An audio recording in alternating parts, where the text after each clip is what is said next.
नमस्कार, मी संजय सोनवणी. आपल्याला कल्पनाच आहे की शिवाजी महाराजांना विष्णूचा अवतार घोषित करण्यात आले होते. तशी चित्रही काढली गेली आणि आजकाल तर मंदिरं बनवायची सुद्धा प्रथा चालू झालेली आहे. फ्रँकोइस गुतियर नावाचा फ्रेंच पत्रकार जो भारतात आला, हिंदुत्ववादी झाला, म्हणजे वैदिकवादी झाला, धर्म बदलला आणि त्याने पुण्याजवळ लोहगाव येथे शिवाजी महाराजांचं वास्तू संग्रहालयाच्या नावाखाली एक मंदिरही बांधलं. भवानी माता शिवाजी महाराजांना तलवार देते आहे अशा स्वरूपाचं शिल्पांकनही केलं आणि त्याचं उद्घाटन पंडित रविशंकरच्या हस्ते झालं. अजित पवारांच्या सौभाग्यवती सुनेत्रा पवार सुद्धा त्या कार्यक्रमाला हजर होत्या. त्याला विरोध करायला त्यावेळेस मीच पुढे आलो, वृत्तपत्रांमध्ये लेख लिहिले. फ्रँकोइस गुतियरने पण उत्तरं दिली त्याच्या पद्धतीने. मग भारती वगैरे काय त्याच्या बाष्कळ संकल्पना होत्या त्या मांडण्याचा प्रयत्न केला. मी त्याचाही प्रतिवाद केला, पण हा राग वेगळा झाला. आता अलीकडच्या काळात पंतप्रधान नरेंद्र मोदी यांनाही विष्णूचा अवतार म्हणून घोषित करण्यात आले. दोन त्यांचे जे प्रवक्ते आहेत पक्षाचे, त्यांनी रात्रंदिवस काम करत असल्यामुळे हे भगवान विष्णूपेक्षा कमी नाहीत, हे पालनहार आहेत, पृथ्वीचे तारणहार आहेत, म्हणून ते विष्णूचे अवतार आहेत अशा स्वरूपाची विधानं केली. थोडीशी खळबळ माजली आणि आपल्या भारतात जसं होतं, नेहमीच होतं तसं, की ती खळबळ पेल्यातलं वादळ ठरते आणि नष्ट होते. त्याला गांभीर्याने कोणी घेत नाही. हा आपला सांस्कृतिक अपहार आहे किंवा जी सामाजिक मुक्ती, सांस्कृतिक मुक्ती आणि एक प्रकारे एक सौहार्दाचं जीवन कसं जगता येईल याकडे मात्र दुर्लक्ष होतं. आपण आधी अवतार संकल्पना नेमकी काय होती, काय आहे आणि ती कोणाची आहे, ती या भारतीय धर्माची आहे का परदेशातून आलेल्या वैदिक धर्माची आहे, हे आपण तपासून पाहिलं पाहिजे. मुळात लक्षात घ्या, विष्णू ही ऋग्वेदामध्ये अत्यंत दुय्यम देवता आहे. त्यात केवळ 3.5 सूक्तामध्ये विष्णूला जागा मिळाली आहे आणि तो तिथे दुय्यम आहे. इंद्राचा पण असिस्टंट आहे, म्हणजे उपेंद्र आहे, इंद्रापेक्षा कमी दर्जाचा. आणि विष्णू हा एक प्रतिकात्मक अर्थाने ऋग्वेदामध्ये आलेला आहे. आता आपण जर पाहिलं तर विष्णूला वैदिक धर्मामध्ये सुरुवातीला कसलीही व्हॅल्यू नव्हती, कोणतेही महत्त्व नव्हतं आणि ती देवता ही 645 देवतांपैकी एक देवता होती. नंतर काय झालं, भारतामध्ये ज्या वेळेस वैदिक लोक आले, कुरु पांचाल प्रांतात स्थायिक झाले, तेथे त्यांचं बस्तान चांगल्यापैकी बसल्यानंतर त्यांनी ही जी अवतार संकल्पना आधी प्रजापतीला बहाल केली होती. आधीचे कुर्म, मत्स्य, वराह हे सगळे अवतार प्रजापतीचे अवतार होते, विष्णूचे नव्हते.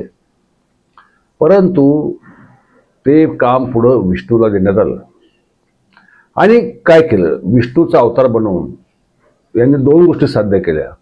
एक तर ज्या मंडळीला, म्हणजे भारतातील किंवा इतर देशीय लोकधर्मातील किंवा हिंदू धर्मातील महान लोकांना आपल्याकडे खेचताना अशक्य आहे असं त्यांना जाणवलं, त्यांनी कोणत्या ना कोणत्या प्रकारे विष्णूशी जोडायचा प्रयत्न केला.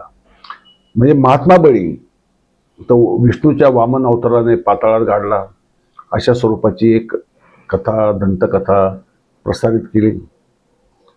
त्यानंतर नरकासुराबद्दलही असंच केलं की विष्णूचा अवतार असलेल्या कृष्णाने नरकासुराचा हत्या केली किंवा सत्यभामेने केली. आपण नरकासुराच्या कथेमध्ये आपण ते पाहिलंच आहे.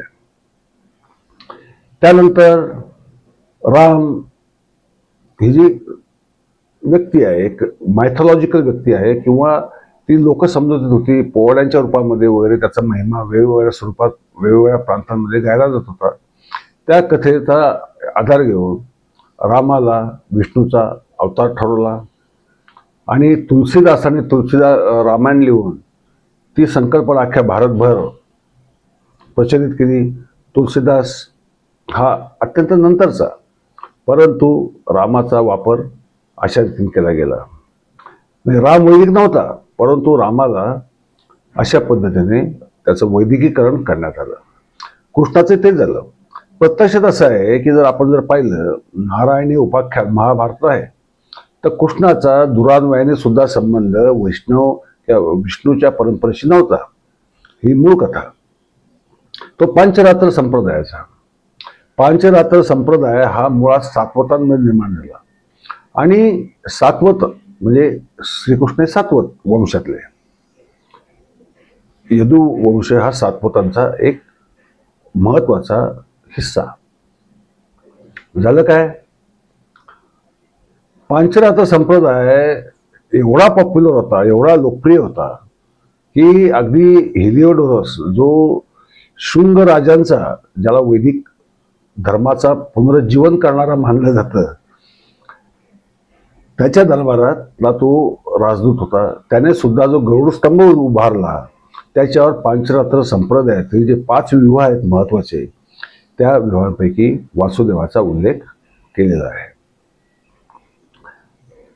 वैदिकांनी तातडीने पांचरात्र संप्रदायातलं भक्ती जे तत्व होतं, त्यातले जी संकल्पना होती ती उचलली. तत्वज्ञान बरंचसं उचललं. थोडंसं तत्वज्ञान बौद्ध धर्मातनं घेतलं, जैन धर्मातनं घेतलं, म्हणजे मांसाहार करायचं नाही, शाकाहार. त्यानंतर जे काही त्यांची परिचर्या होती जैनांची आणि बौद्धांची, त्याचं रूपांतर यांनी भक्ती चळवळीत केलं आणि भागवत नावाचा भला मोठा ग्रंथ लिहिला. आणि कृष्णाचं हळूहळू वैष्णवीकरण कसं झालं हे कोणालाच कळालं नाही. हे अर्थात एका रात्री झालं नाही, याला काही शतकं गेली, परंतु ते करण्यात आलं. लक्षात ठेवा, चिकाटी हा जो शब्द मी वापरतोय, ही चिकाटी हा फार महत्वाचा गुण या वैदिक लोकांमध्ये आहे. आता काय झालं, राम, कृष्ण, परशुरामही वैदिक नव्हता. आजही अनेक ब्राह्मणांच्या संघटना परशुरामाच्या नावाने निघतात. अगदी साहित्य संमेलनात परशुरामाचं चित्र ठेवलं म्हणून वादही झाला होता, परंतु परशुरामही वैदिक नव्हता. आणि आता शिवाजी महाराज, ज्यांच्या नावातच शिव आहे, त्यांनी स्वराज्याची शपथ जी घेतली ती शिवलिंगावर हात ठेवून स्वराज्याची शपथ घेतली. हा सगळ्यांनाच इतिहास माहिती आहे. त्यानंतर ते आई जगदंबेचे निस्सीम भक्त होते. श्रीशैलमला ते गेले, त्यावेळेस शिव मंदिरासमोर, शिवलिंगासमोर आपलं मस्तक अर्पण करण्याची अनावर इच्छा शिवाजी महाराजांना झाली होती. ही कथा आपल्याला माहिती असते. या दंतकथा असतील, सत्यकथा असतील, भाग काही असला तर ते शिवभक्त होते, आई जगदंबेचे भक्त होते, हिंदू होते, हे स्पष्ट आहे. मग त्यांना विष्णूशी जोडायचं कारण काय? कारण एकच की यांच्याकडे तशा महनीय व्यक्ती नव्हत्याच. इथल्या लोकांमध्ये मिसळायचं होतं, इथल्या लोकांना धर्मांतरितही करायचं होतं आणि त्यांनी ते केलं. वैदिक धर्मांतराचा इतिहास हा जगातला अत्यंत विलक्षण असा अध्याय आहे. त्याच्यावर अनेकांनी संशोधन केलेलं आहे. G.S. घुरे नावाचे मानववंशशास्त्रज्ञ यांनी तर गुप्त काळापासून ते 9व्या शतकापर्यंतच्या ताम्रपटांचा अभ्यास करून धर्मांतर कशी झाली, कशी केली गेली, याचा एक इतिहासच लिहिलेला आहे. तो आपण वाचत नाही, पण वाचायला पाहिजे, कारण त्याशिवाय आपल्याला हे नेमकं का आणि कसं केलं गेलं हे आपल्या लक्षात येणार नाही. छत्रपती शिवाजी महाराजांचं पण वैष्णवीकरण करायचा प्रयत्न झाला. चित्र बनली, प्रतिमा बनल्या, आणि आता तर मंदिरही बनायचं प्रघात पडायला लागलेलं आहे. आणि त्याच्याबद्दल कोणाचं काही म्हणणं नाही. खरं म्हणजे राम असो, कृष्ण असो, ते ऐतिहासिक असतील, वास्तवातले असतील, ते महामानव होते. दंतकथांच्या रूपाने त्यांच्या स्मृती लोकांनी शेष ठेवल्या. बळी असेल, त्या स्मृती लोकांनी शेष ठेवल्या. परंतु या वैदिक मंडळींनी केवळ आपल्या धर्माचं वर्चस्व हिंदूंवर लादण्यासाठी आपल्याच महनीय लोकांचं अपहरण केलं आणि त्यांना दैवपदावर बसवलं. का? कारण एकदा शिवाजी महाराज देव होते किंवा देवाचा अवतार होते हे घोषित केलं तर माणसाच्या मनामध्ये जी एक प्रेरणा असते, एक लढाऊ प्रेरणा असते, जी एक ऊर्जा असते, एक मानवी उर्मी असते, तिचा अंत होतो. त्यासाठी त्यांना लोकांच्या आदर्शापासून हटवण्यासाठी त्यांना देवत्व देऊन टाकायचं. मग शिवाजी महाराजांचं कर्तृत्व हे दैवी कर्तृत्व होऊन जातं, ते मानवी कर्तृत्व राहत नाही. मग मानवाला प्रेरणा मिळावी असे त्यामध्ये काही उरत नाही. कृष्णाचं तेच झालं, रामाचं तेच झालं, परशुरामाचं तेच झालं आणि शिवाजी महाराजांचंही तेच करण्याचा प्रयत्न केला गेलेला आहे. नरेंद्र मोदींना विष्णूचा अवतार घोषित करण्यामागे अजून वेगळी कारणं आहेत. कारण त्यांना काहीही करून, कारण नरेंद्र मोदी हे जन्माने वैदिक नाही आहे, त्यांचं वैदिकीकरण झाले, ते वैदिक आलेले आहेत, हा भाग वेगळा. पण जन्माने वैदिक नाही किंवा त्यांनी वैदिक धर्मही स्वीकारलेला नाही आहे.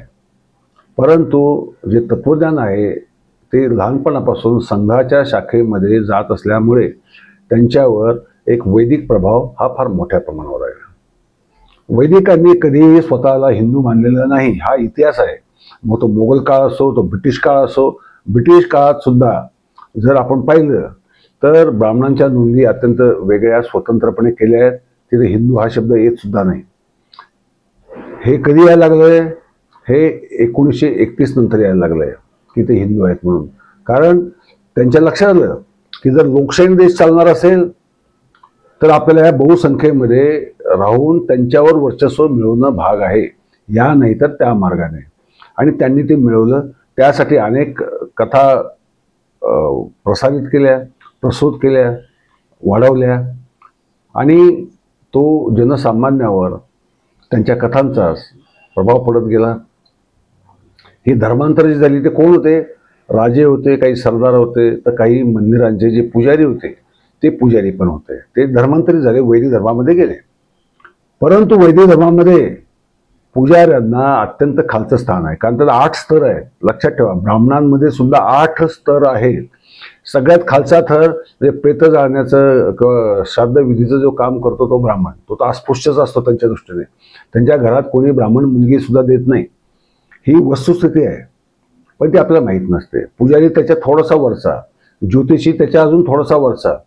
परंतु जो श्रौत आणि स्मार्त हे वैदिक धर्मामध्ये 2 भाग पडले. त्याचा इतिहास एक अजून वेगळाच आहे, तोही आपण नंतर पाहू. परंतु सर्वात महत्त्वाची गोष्ट अशी की हिंदूंवर भोळ्या बाबड्या श्रद्धाळू, अंधश्रद्धाळू आणि थोडेसे मतिमंद अशा लोकांवर प्रभाव गाजवण्यासाठी यांनी अवतार संकल्पना आणली आणि गुप्त काळामध्ये ती संकल्पना शिखरावर चढवली. कारण गुप्त राजांनी त्यांना राजाश्रय दिला आणि तो सम्राट, गुप्त सम्राट मोठे होते, त्यांचं साम्राज्य मोठं होतं, त्यांनी महान विजय प्राप्त केले. त्यांचाच राजाश्रय मिळाल्यामुळे आणि यांना ज्याला आपण अग्रहार म्हणतो किंवा दानपत्र म्हणतो ती बहुसंख्येने गुप्त काळामध्ये मिळाली आणि त्याचा फायदा प्रशासनामध्ये त्यांनी एंट्री मिळवली. प्रशासकीय स्तरावर आणि राजाचे सल्लागार किंवा राजाचे मुख्य पुरोहित अशा स्वरूपाचं एक स्थान मिळवल्यानंतर त्यांना या साऱ्या कथा प्रचलित प्रसार करण्यामध्ये यश मिळालं. आणि ही जी एक लाट आणली पुराणकारांची, ही गावोगावी जाऊन कथा सांगणार, लोक श्रद्धेने मंदिरात येणार, ही कथा सांगणार, निम्म वैदिक निम्म आपलं हिंदूंचं, याचं मिश्रण करून बेमालूम मिश्रण करून त्या कथा सांगणार आणि त्या प्रचलित करणार. यामुळे झालं कसं की सांस्कृतिक अपहरण झालं, महामानवांचं अपहरण झालं आणि त्यांचा खरा इतिहास झाकवला गेला. ते मानव होते, महामानव होते किंवा एक आदर्श बाळगावे असे पुरुष होते. त्यांच्यात त्रुटी असतील, दोष असतील, कारण माणूस म्हटलं की गुण दोष हे समसमान आले. पूर्णपणे गुणसंपन्न माणूस जगामध्ये कोणी अस्तित्वात नव्हता आणि असणारही नाही, हे वास्तव आहे. कारण माणूस म्हटलं की त्याच्यामध्ये काहीतरी न्यून असतं आणि म्हणून तर तो महापुरुष होतो, कारण तो न्यूनावर मात करून तो महापुरुष बनतो. पण अवतार म्हटलं की होतं काय की काय, तो जन्मजातच तो दैवीच पुरुष होता, त्याने पराक्रम केले, त्यात नवल काय. सगळं आकर्षण संपून जातं त्यातलं. ते एक आपलं ध्येय बनावं किंवा आपलं आदर्श बनावं, त्यासारखं आपण बनावं असा प्रयत्न करण्याची बुद्धीसुद्धा सामान्य होत नाही, कारण का दैवी माणूस आहे. या दैवीपणाचा यांनी असा दुरुपयोग केला, त्या कथांमधनं प्रसार केला की त्यामुळे आपल्या देशामध्ये जर आपण आत्ताही पाहिलं, अगदी मध्ययुगातच जर पाहिलं, तर जे युरोपात घडलं ते भारतात का घडलं नाही. भारतामध्ये समाजशास्त्र, विज्ञान, ज्ञान याचा विस्फोट का झाला नाही. सारे भक्ती मार्गालाच का लागले. कारण भक्ती मार्ग जो पांचरात्र संप्रदायातला होता, जो कृष्णाचा जो संप्रदाय होता, तो जो होता तो त्यातील भक्ती ही फार साधी सरळ पूजेची पद्धत होती. बेलफूल व्हा, पूजा करा, नमस्कार करा, भक्ती तुमची संपली, तुम्ही तुमच्या कामाला लागा, काम करा आणि पुढे जा. 10व्या शतकापर्यंत भारत प्रगतीपथावर होता, कारण आपण ते तत्त्वज्ञान पाळलं. परंतु गुप्त काळापासून हळूहळू हे वैदिक तत्त्वज्ञान समाजामध्ये हळूहळू भिजत गेलं. भारतात जातीप्रथा नव्हती. 10व्या शतकाच्या आधी भारतात जातीप्रथा नव्हती. व्यवसाय पद्धती होत्या आणि व्यवसाय बदलता येत होते, म्हणजे जाती बदलता येत होत्या. आजच्या भाषेत जर बोलायचं म्हटलं तर त्याचा ब्राह्मणांशी काही संबंध नाही. ब्राह्मणांनी जाती व्यवस्था निर्माण केलेली नाही, त्यांचा संबंध नाही. जाती व्यवस्था निर्माण झाली त्याला तत्कालीन दुष्काळ असतील, आर्थिक दारिद्र्य असेल, दैन्यावस्था असेल, ही कारणं होती. त्याच्याबद्दल तुम्ही जर प्लेलिस्टमध्ये गेला, जाती संस्थेचा इतिहास नावाची एक प्लेलिस्ट मिळेल, त्यात तुम्ही या सगळा इतिहास 8-10 व्हिडिओ आहेत, तुम्ही जाती व्यवस्थेचा इतिहास समजून घेऊ शकता. परंतु मुख्य कारण असतं आपली मानसिकता कशी बनते. समाज घडतो तर त्याच्या मानसिकतेवर, समाजाची एक सामूहिक मानसिकता असते आणि त्या सामूहिक मानसिकतेवर सातत्याने जर एखाद्या विशिष्ट विचारांचा मारा होत राहिला गोबेल स्थितीप्रमाणे, तर माणसाची प्रवृत्ती ही हळूहळू बदलायला लागते. स्वतःकडेच ती संशयाने पाहायला लागते, स्वतःतला आत्मविश्वास जातो आणि त्याचा जो प्रगतीचा मार्ग आहे, ऐहिक आणि पारलौकिक दोन्ही प्रगतीचे मार्ग खुंटत जातात. कारण ते मार्ग हे त्याच्या मानसिकतेला सूट करत नाहीत. पण हे झालेलं आहे, भारतामध्ये झालेलं आहे. छत्रपती शिवाजी महाराजांना विष्णूचा अवतार घोषित करणं हा खरं म्हणजे शिवाजी महाराजांची एक प्रकारे आपण केलेलं अवमूल्यन आहे. हे ना त्यांच्या वैदिकांच्या लक्षात आलं, ना हिंदूंच्या लक्षात आलं. मंदिर बांधली हा आपण शिवाजी महाराजांचा कुठेतरी अन्मान करतो आहोत, ही भावना ना हिंदूंमध्ये आली. त्यांना तर काय ते पाहिजेच होतं. शिवाजी महाराजांना त्यांनी कधीच मानलं नाही. आजही अनेक संघातले लोक शिवाजी महाराजांना काय म्हणतात, 3.5 जिल्ह्याचा राजा. शिवाजी महाराजांना संघ म्हणा किंवा वैदिक म्हणा खऱ्या अर्थाने मान्यता देत नाहीत. हे एक सामाजिक वास्तव आहे, मी अनुभवलेलं वास्तव आहे आणि त्याला तुम्ही सुद्धा साक्षी असा. तुम्ही कोणी असा धर्माने, वैदिक असा, हिंदू असा, मुस्लिम असा, ख्रिश्चन असा, जैन असा, बौद्ध असा, परंतु ही प्रवृत्ती नेमकी कुठून उंदवून येते हे जर तुम्ही पाहिलं लक्षात येईल की ही वैदिकांची प्रवृत्ती आहे, ही संघाची प्रवृत्ती आहे. कारण संघ हा वैदिकवादी आहे, वैदिकांच्या हितासाठी झटणारी ही संघटना आहे. एका विद्वानाने तथाकथित मला सल्ला दिला मोहन भागवतांवरच्या व्हिडिओवर की तुम्ही इतिहासाला धरून राहा, इकडे तिकडे कशाला उड्या मारता. अरे बाबा, हे सांगणारा तू कोण? माझं मी बघेल ना. तुला नाही पाहायचं नको बघू, नाही ऐकायचं नको ऐकू. ना मला फरक पडत ना तुला फरक पडत. ज्याला ऐकायचं ते ऐकतील, नाही ऐकायचं नाही ऐकणार. समजायचं ते समजून घेतील. ज्यांना समजायचंच नाही त्याला सांगूनही काय उपयोग आहे? काही उपयोग नसतो ना. तर मित्रहो, ही अवतार संकल्पना भारताला अत्यंत विनाशक ठरलेली आहे. या अवतार संकल्पनेने भारताचं, अगदी भगवान गौतम बुद्धांना सुद्धा विष्णूचा अवतार ठरवून टाकलं. चक्क ज्याने वैदिक धर्माचा सातत्याने विरोध केला त्याला अवतार ठरवून टाकले विष्णूचा. तो लोकांनी मान्य केला नाही सुदैवाने, परंतु केला होता. फार का तर गौतम बुद्धांचं चित्र हे विष्णूच्या 10व्या अवतारात दाखवलं जायचं, कॅलेंडरवर छापलं जायचं, पंचांगात छापलं जायचं. आणि डॉक्टर राचिंडर यांनी हे त्यांच्या विठ्ठल एक महासमन्वय या ग्रंथात ते लिहिलेली आहे. म्हणजे यात काही खोटं नाही आहे. हा असा उपद्व्याप करून ही मंडळी आपला बुद्धिभेद करत असते. हा बुद्धिभेद आपण थांबवला पाहिजे, थांबवून घेतला पाहिजे.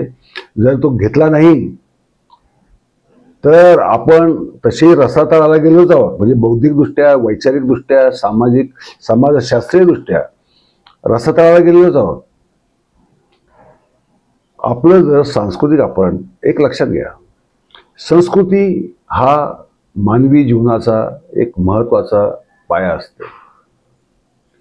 संस्कृती ही सामूहिक मानसशास्त्र ठरवतं आणि सामूहिक मानसशास्त्र ज्यावेळेस विकृत केलं जातं त्यावेळेस निर्माण होणारी संस्कृती सुद्धा विकृत होते, चुकीच्या दिशेने जायला लागते आणि तिचं अधःपात होणं हे स्वाभाविकपणे होणं अटळ होऊन जातं. हे आपल्याला कुठेतरी थांबवलं पाहिजे. एवढंच मी या व्हिडिओमध्ये म्हणेल.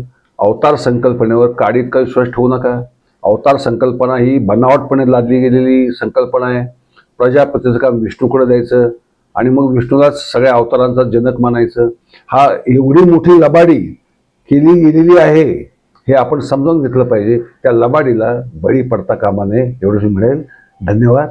Good night.